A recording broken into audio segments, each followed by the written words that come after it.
candidate. And I wondered what the reaction was when you got to the polling stations. First, I am very frustrated because this is the first time that I cannot vote.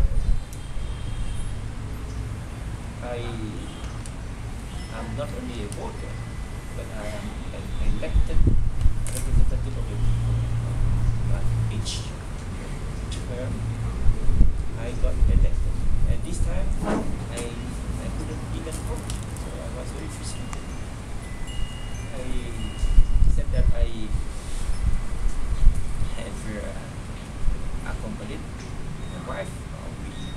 We went to vote together for 20 years. But now I cannot vote. But at least I could see that people flocked to vote. They were eager to vote, meaning that they had something to express. So this is very encouraging. Voters seem to be very motivated, and I think this is really appreciated. We're now at midday now, so it's more than halfway through the election day, the voting process. What have you heard from the field about some difficulties and problems and whatnot? Only fragmented information. Is confusion. The confusion has been organized in order to prevent a portion of the electorate cast a ballot, because supporters of the ruling party have been given all information, facilities to cast their ballot.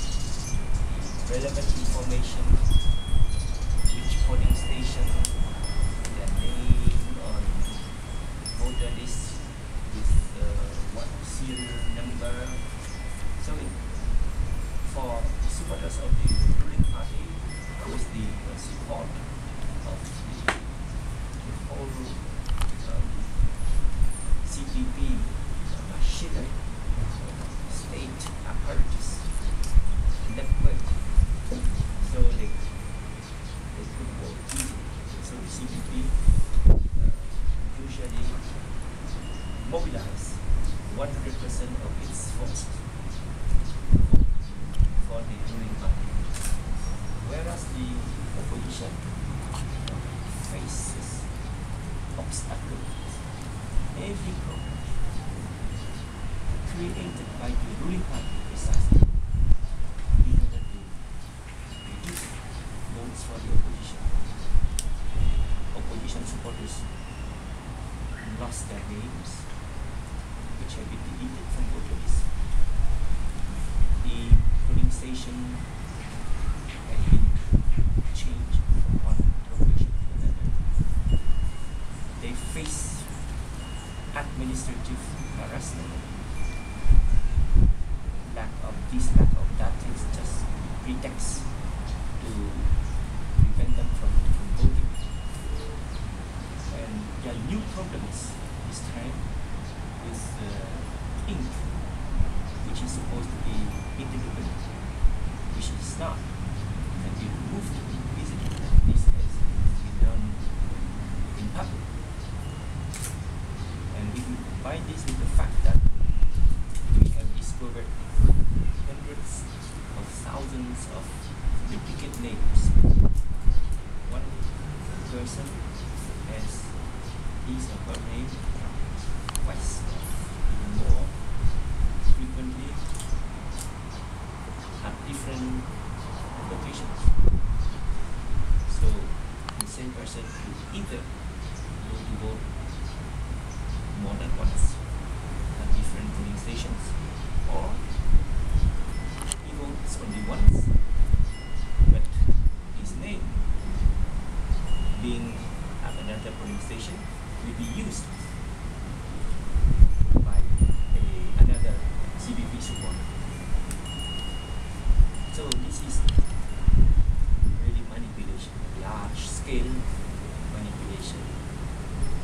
In terms of the opposition's stance on the election, once ballots closed, ballots are counted, what is the opposition, if you consider it not free and fair, what action will the opposition take next week to try and rectify things as we see in the past?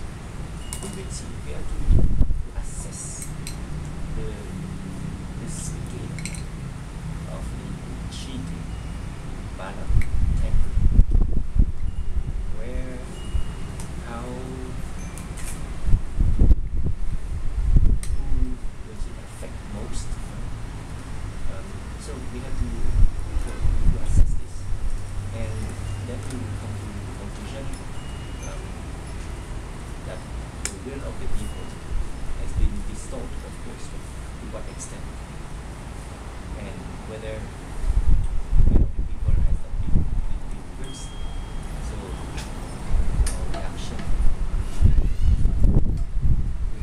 depend on more information, the result of the in-depth analysis that we will make.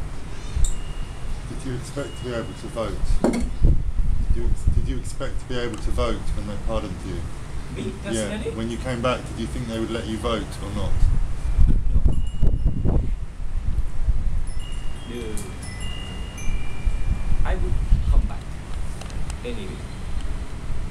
I let them know that I will come back. And it is my determination that force them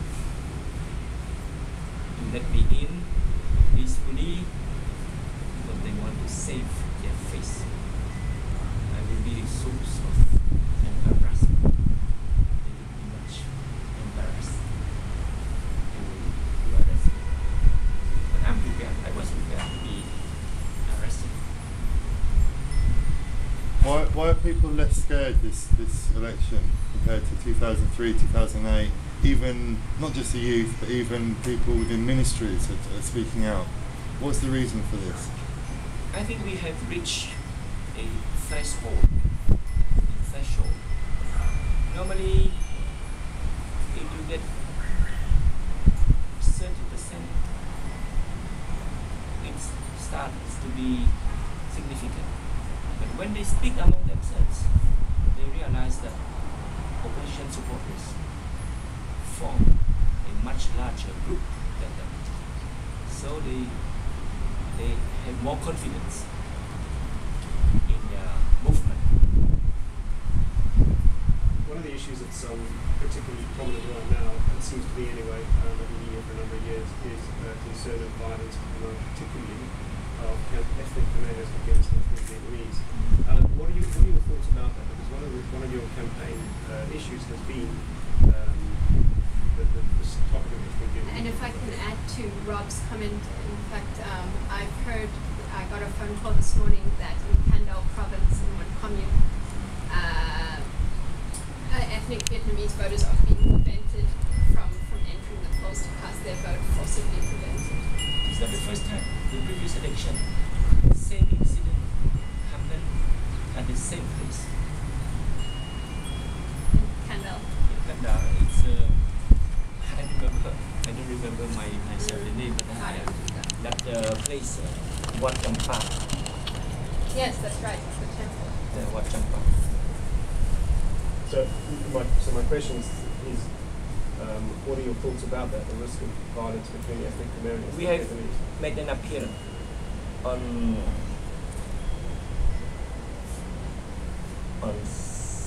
Friday. Yeah. I made an appeal on Radio Free Asia. I told all Cambodians that we are Democrats. Democrats respect human rights, and human rights apply to everybody, every human being, regardless of political affiliation, religion, ethnic group, etc.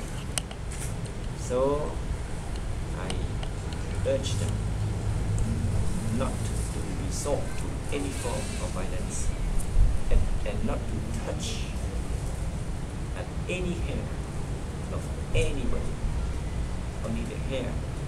We should avoid touching, meaning that avoid any form of violence. And do you think people will listen to that? Of course, what else is more powerful than to be clear and straightforward? Will the youth listen to that, the young people of Cambodia, whose hopes and dreams obviously have been ignited by this campaign? So I think the risk of violence comes from the fact that the election is not free, that the election will this kind of electoral farce, because it distorts the will of the people. Then the people will be very angry, and this risk of violence has been denounced and underlined by the United Nations Special Rapporteur on Human Rights in Cambodia. So Professor Surya Subedi has clearly warned that the election process, election system must be reformed. Otherwise, it will lead to frustration with the growing popular anger, popular discontent that is not addressed and that is not even reflected in the fake election. So people will get really angry, then they may use other sources or other form of protest. Elections, democratic elections, are meant to channel the popular discontent. But if you prevent people from freely, fairly, openly express their discontent, then their discontent is not taken into account. The source of discontent is not addressed, then there is a serious risk of violence. I fully agree with the UN Special Rapporteur. So the ruling party, the government, the Electoral Commission bear a heavy responsibility if there is any violence occurring tonight, tomorrow, and possibly the day after. As with the opposition for the behavioural supporters as well, do you not think so? We will stop, we will appeal to people to calm down, to try ways and means to settle peacefully, but we may resort, we will likely resort to peaceful form of protest. So I think this is quite legitimate. And have you been in touch with the Prime Minister since you came back? Have you had perhaps direct talks with him? No, before coming to Cambodia, because he following the demise of his father, I wrote a condolence letter. He responded normally and wishing me,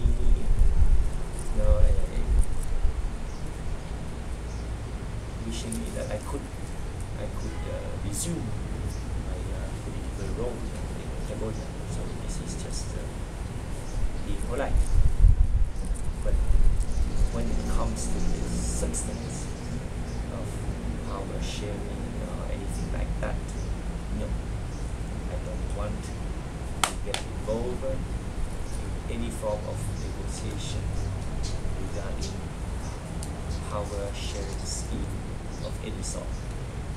We must let people decide first, and we will determine our position accordingly. But the will of the people first. Unfortunately, the will of the people is not reflected in the kind of election we are having now. So this makes the problem very difficult to say. Randy, sorry, can I just put you? Randy, what can you say about the role of the international community? You said some words yesterday about the observers. What are the positive things and the negative things that the international community can do at this point, over the next few days? I found very hard to find positive things in relation with the international observers. You told them to go home. You told them to go home yesterday. I didn't say that. I wish them a pleasant stay in Cambodia. I'm very polite. Cambodians are very hospitable. Never say to anybody to go home. Enjoy your time in Cambodia. Once you are here already, you should have nice holidays. But don't pretend that you see anything. Avoid making any statement that nothing serious happened in Cambodia during the election, that those elections were okay, were credible, were acceptable. I think they are being misled already. But I don't want those international observers to mislead other people, to mislead the public opinion.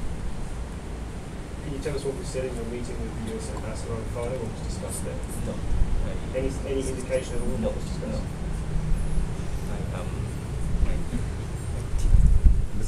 Lips closely. What about the positive things, though, Randy, that the international community can do? Because I've been coming here for 15 years, and usually 5 minutes too late, the international community says, "Oh my dear, the elections haven't been free and fair." What positive role can they play in the next few days, do you think? I think the pressure has been building up, starting in 2008. Then the largest group of international observers was from the European Union. They sent hundreds of observers from Europe. And they were the most professional, the best trained. They spent the longest period of time before the election, during the election, after election. I think they are the most reliable. Their conclusion is that Cambodia's election at that time were not up to international standards, failed to meet international standards of democratic elections. And they issued a number of recommendations to make Cambodians' election more in line with elections in democratic countries. But the Cambodian government refused to even examine those recommendations. And in fact, the Cambodian government has ignored and practically speaking rejected all the recommendations from the European Union. Therefore, this time, 5 years later, the EU draws the conclusion. Why come again to observe the same thing, issuing the same recommendations, which would be rejected? But it is a waste of time, it is a waste of money, especially the money of the European taxpayers. Why take part in a show, which is a pure show? The very presence of any international observer in Cambodia to observe this type of election, I think it's nonsense, because this election is a foregone conclusion, and there is no point in observing a foregone conclusion unfold. But I learned yesterday that the Electoral Commission, NEC, has invited a large group observers. They must pay everything for them. Many people from different countries. They seem to be a very joyful group.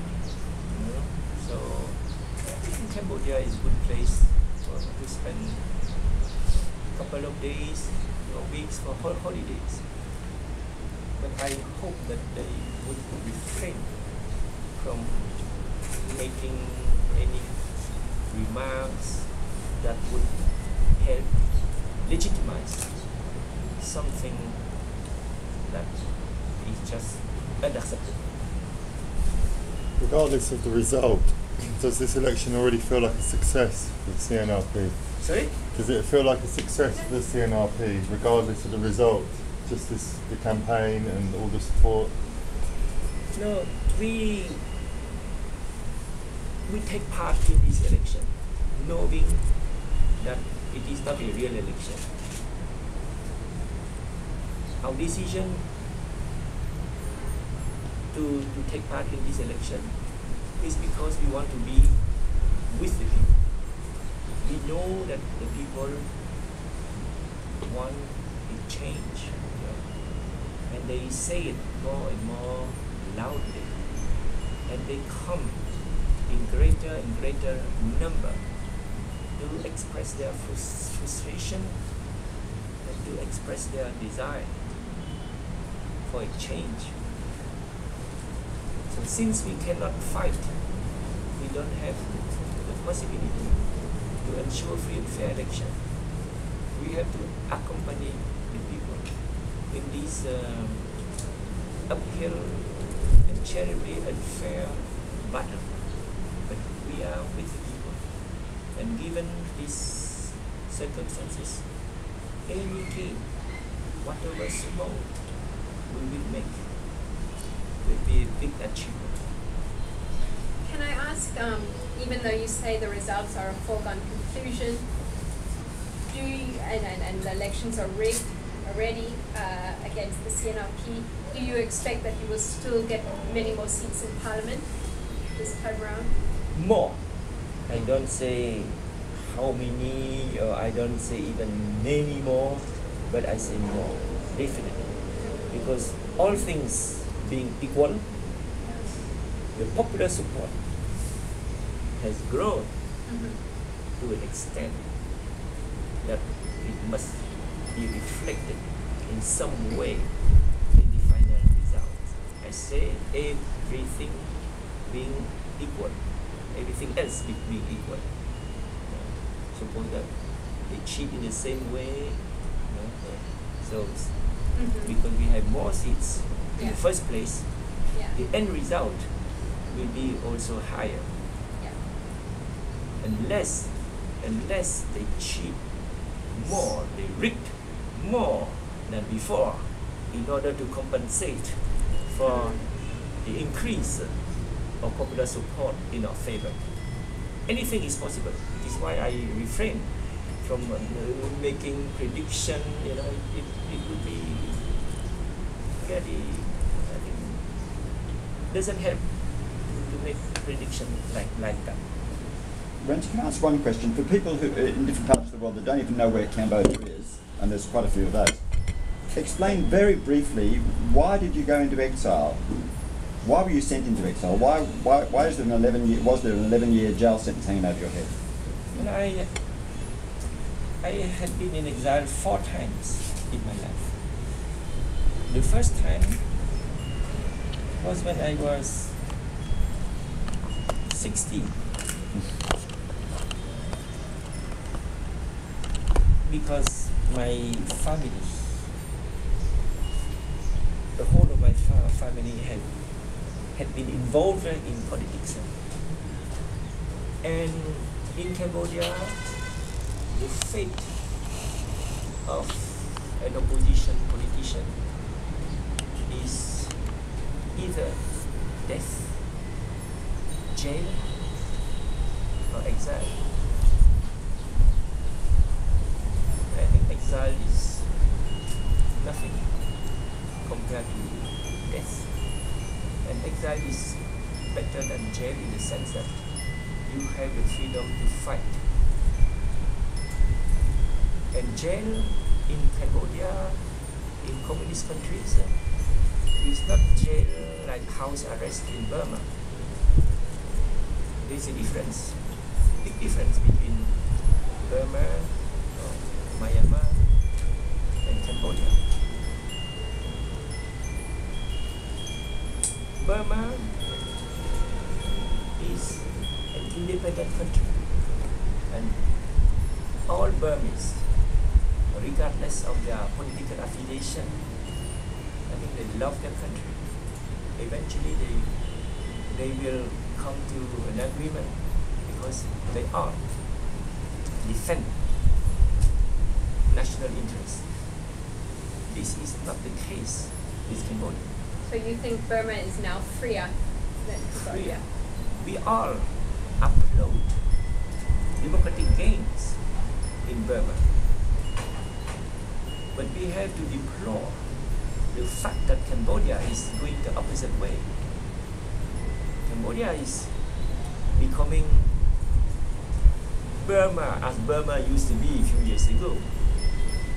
I think the new pariah state is Cambodia, replacing Burma. So both Burma and Cambodia, Burma and Cambodia are ASEAN countries, neighboring countries. So we have to be consistent, no double standard. We upload democratic gains in Burma, but we have to condemn the totalitarian drift in Cambodia. That's why I am happy to see the State Department having this consistent approach. Your most recent exile. So tell us about your most recent. What caused that? The 11-year jail sentence. 12. I don't even count as so many years in exile, but it is virtual jail, virtual years in exile. And it's so ridiculous. It's groundless. I think it is because the ruling party is getting more and more repressive. That international pressure has built up. And this international pressure combined with the internal pressure, with young people, with more and more people expressing themselves, calling for democracy. I think the combination of internal pressure and external pressure led to my coming back. But what was the reason why you went away in the first place? The 11-year jail sentence. What was that? What was the ostensible reason for that? It is very strange, you know. This is not a Cambodian affair. When I put out a